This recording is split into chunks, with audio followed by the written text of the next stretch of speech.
पाल says, कुछ बड़ी बात नहीं साहबे दौरा होना, कुछ बड़ी बात नहीं साहबे दौरा होना, आदमी के लिए मेराज है इंसान होना.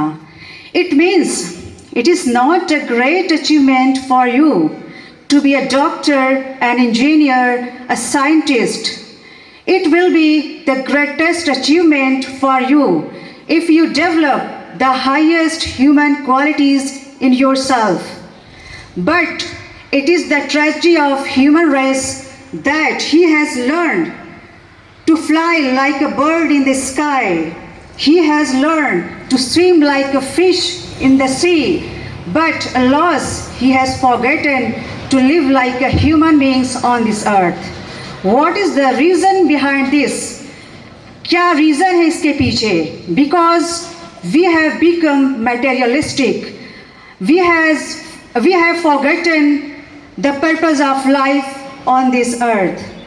This earth is not a place of enjoyment. This earth is a place for duties and responsibilities for us. So, we should train ourselves in this way that we may achieve highest place in both world in which we live and the life which is after this life. Thanks. Have a nice day.